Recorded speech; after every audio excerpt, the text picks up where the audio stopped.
Graça e paz, irmãos e irmãs. É muito bom ter você aqui. Vamos ao estudo sobre o ser de Deus. Muito obrigado por sua audiência. Mas antes, se você gosta de vídeos sobre a Bíblia, inscreva-se no nosso canal e ative o sininho e deixe o seu like. Isso nos ajuda muito a continuarmos trazendo conteúdo de qualidade. E não se esqueça de compartilhar esse vídeo com os amigos e familiares. Agora, vamos ao conteúdo. Neste vídeo, daremos continuidade à nossa reflexão sobre a santidade de Deus, analisando sua significância, o padrão que estabelece e as formas como se manifesta.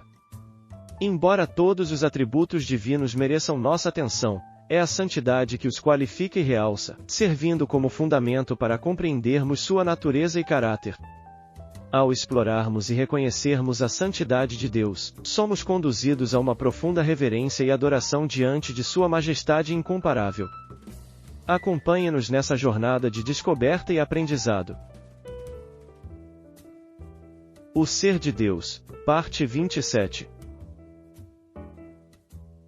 Atributos comunicáveis, atributos morais. A santidade de Deus, parte 2. A importância da santidade divina. Nenhum outro atributo é repetido pelas Escrituras 3 vezes, afirmando que Deus é. Nunca é dito que Deus é justiça, justiça, justiça, ou que Ele seja amor, amor, amor. No entanto, as Escrituras afirmam repetidas vezes que Deus é santo, santo, santo e que a terra está cheia da sua glória. Portanto, é o único atributo enfatizado de forma especial. Isto não significa que a santidade seja um atributo mais importante que os demais, mas que vários de seus atributos morais são qualificados e realçados por sua santidade.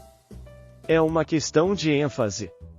Além disso, a importância da santidade reside no fato de que ela qualifica todos os outros atributos. Em outras palavras, o amor de Deus é santo, sua justiça é santa, sua misericórdia é santa e etc. A importância de sua santidade está no fato de Deus usá-la para garantir a veracidade de sua palavra. Este atributo parece ser o mais caro para Deus. Quando vai fazer qualquer juramento, Deus, não tendo ninguém mais alto por quem jurar, jura por sua santidade. Salmos 89 do verso 34 ao 36. Não violarei a minha aliança, nem modificarei o que os meus lábios proferiram. Uma vez jurei por minha santidade, e serei eu falso a Davi? A sua posteridade durará para sempre, e o seu trono, como o sol perante mim. A garantia da força de seu juramento está na sua santidade. Amós 4 verso 2. Jurou o Senhor Deus, pela sua santidade, que dias estão para vir sobre vós, em que vos levarão com anzóis e as vossas restantes com fisga de pesca. Veja, portanto, o quanto isto é significativo. Não somente em suas doces promessas ele faz juramento com base na sua santidade, mas também na expressão dos seus juízos. Deus não falha nos seus juízos porque ele é absolutamente santo e empenha a sua palavra com juramento fiado em sua santidade. A sua santidade é a garantia do cumprimento de sua promessa. Todos os cristãos devem confiar na palavra de Deus porque ele é santo, ele não pode mentir. A sua santidade é a garantia de sua fidelidade. Isto é altamente significativo. O padrão da santidade divina.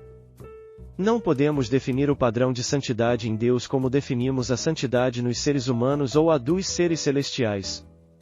Isto quer dizer que não podemos conformar Deus à sua lei moral. A lei não existe para ele. Na verdade, a lei é uma expressão de sua santidade. Ele não pode ser medido pela lei que criou para os seres humanos, para seres finitos, e que estão sujeitos ao seu governo moral. Não existe um padrão de santidade moral de Deus fora dele mesmo, afinal a natureza de Deus é o padrão de santidade. As Escrituras Sagradas são o único registro da revelação de Deus que nos revela algo de sua natureza moral, pois as suas leis revelam quem ele moralmente é. As Escrituras refletem a mente de Deus, isto é, o que ele pensa e como ele quer que os seres humanos pensem e ajam. Não existe santidade à parte de Deus. A sua natureza é o padrão aferidor de santidade. A noção perfeita do que é certo e do que é errado advém do nosso conhecimento da natureza de Deus. Em resumo, se quisermos saber o que santidade significa, é só olharmos para Deus. E esta noção de sua santidade só é mostrada no livro santo, que é a revelação de Deus. Manifestações da santidade de Deus nas suas obras. Deus fez todas as coisas boas, inclusive o homem. Deus fez todos os seres racionais santos. Os anjos foram criados originalmente santos, mas eles não guardaram o seu estado original, Judas 1 verso 6, e há anjos, os que não guardaram o seu estado original, mas abandonaram o seu próprio domicílio. Ele tem guardado sob trevas, em algemas eternas, para o juízo do grande dia. Deus fez o homem santo, isto é, num estado de plena retidão, mas ele se meteu em muitas astúcias. Eclesiastes 7 verso 29, eis o que tão somente achei. Que Deus fez o homem reto, mas ele se meteu em muitas astúcias. As suas criaturas racionais deveriam refletir quem o Criador é, pela natureza com que foram criadas, mas elas pecaram contra o Criador. O pecado delas não é decorrente de um defeito de fabricação, mas fruto de suas escolhas voluntárias em oposição às leis santas de Deus. E como o amor pressupõe a liberdade da escolha, Deus deu às suas criaturas a oportunidade de que elas pudessem escolherem-no. Sem sombra de dúvidas, Deus é santo em todas as suas obras.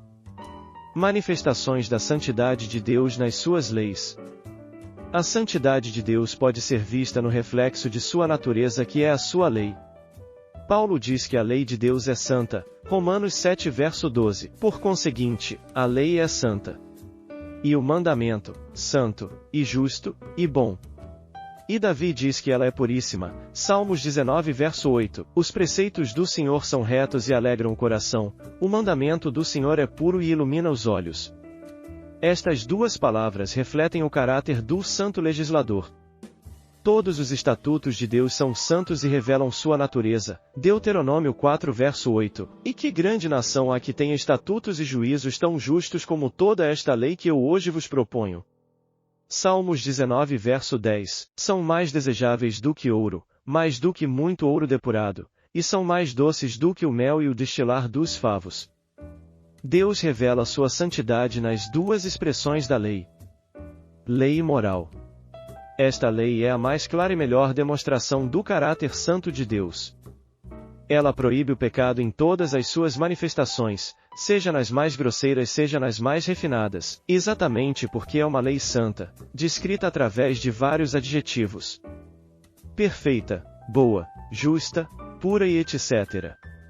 Romanos 7 verso 12, por conseguinte, a lei é santa, e o mandamento, santo, e justo, e bom. Salmos 19 verso 8 e 9. Os preceitos do Senhor são retos e alegram o coração, o mandamento do Senhor é puro e ilumina os olhos. O temor do Senhor é límpido e permanece para sempre, os juízos do Senhor são verdadeiros e todos igualmente justos. Os mandamentos de Deus são frequentemente chamados de juízos porque eles julgam o que é bom e o que é mal. A finalidade da lei santa não é simplesmente mostrar que os homens são pecadores, mas também levá-los para mais perto da santidade de Deus. Todavia, por causa da natureza pecaminosa do homem, a lei, ao invés de aperfeiçoá-lo, cria nele um senso de desespero, pela impotência que o pecado lhe causou. É importante observar que a santidade majestosa de Deus pode ser vista na primeira tábua, enquanto a santidade ética pode ser vista na segunda. Contudo, é necessário observar que esta lei moral não se revela somente nos 10 mandamentos do Antigo Testamento, mas também nas páginas do Novo Testamento.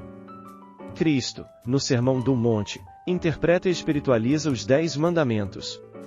Essa lei que atravessa toda a Escritura é a mais alta expressão revelada de sua santidade, pois expressa exatamente o que ele é.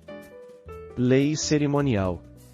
Sua santidade é também revelada na lei cerimonial, quando ele ordena os sacrifícios pelos pecados, mostrando sua indignação contra eles através da exigência do derramamento de sangue. Os julgamentos de Deus são derivados de sua santidade. A morte dos cordeiros apontava para a natureza santa e pura de um Deus cheio de ira. É bom ter em mente que a ira e o julgamento são correlatos da santidade. Manifestações da santidade de Deus na redenção. O desprazer de Deus com relação ao pecado tem sua maior manifestação e evidência através da morte de Jesus na cruz. Aqui sua santidade se torna absolutamente clara. Nem todos os cálices de julgamento que têm sido ou serão derramados sobre o mundo ímpio, nem a flamejante fornalha da consciência do pecador, nem a irreversível sentença pronunciada contra os demônios rebeldes, nem os gemidos das criaturas condenadas, dão tal demonstração do ódio de Deus contra o pecado como sua ira que foi derramada sobre seu Filho. O grito agonizante de Jesus na cruz: Deus meu, por que me desamparaste? Demonstra isto claramente. Não há forma de punir o pecado sem punir o homem. Deus não está debaixo da necessidade de punir o pecador pessoalmente. Jesus, sendo enviado ao mundo, foi a única maneira de Deus punir o pecado, punindo o representante, para redimir o pecador. E ninguém senão Ele mesmo poderia satisfazer a santidade de Deus para que pudesse morrer em favor de outros, ressuscitando de entre os mortos e justificando por imputação os que viessem a crer nele. Isto assim o é porque que se um pecador se dignasse a morrer por outro, ele não faria redenção a favor daquele por quem ele teria morrido, pois sendo ele mesmo um pecador, ficaria retido na morte, haja visto que o salário do pecado é a morte. Gálatas 3 verso 13 mostra que Jesus foi amaldiçoado de Deus por causa de nossos pecados. Cristo nos resgatou da maldição da lei, fazendo-se Ele próprio maldição em nosso lugar, porque está escrito: maldito todo aquele que for pendurado em madeiro. Isaías 53 verso 10 mostra que Deus moeu o homem de dores para satisfazer a justiça que sua santidade exigia. Todavia, ao Senhor agradou moê-lo, fazendo-o enfermar. Quando der ele a sua alma como oferta pelo pecado, verá a sua posteridade e prolongará os seus dias, e a vontade do Senhor prosperará nas suas mãos. Por esta razão devemos primeiro ver a satisfação da justiça de Deus sobre Cristo, para depois vermos a manifestação de sua misericórdia. Quanto a nós, para que o pecador fosse perdoado, outro teve que tomar o lugar dele, pagando o preço que a santidade de Deus exige no trato com o pecado, afinal sem derramamento de sangue não há remissão de pecados. Hebreus 9 verso 22, com efeito, quase todas as coisas, segundo a lei, se purificam com sangue, e, sem derramamento de sangue, não há remissão. Temos de ter absoluta clareza quanto à ideia de um Deus amoroso, mas que nunca deixou de ser justo. Estas duas facetas de Deus não se excluem. Ao contrário, elas se tornam evidentes no sacrifício de Jesus Cristo, sendo a única forma de as duas coisas serem mostradas ao mesmo tempo. Obrigado por assistir até aqui. E não perca a continuação sobre o estudo, o Ser de Deus, no próximo vídeo. Graça e paz, irmãos e irmãs.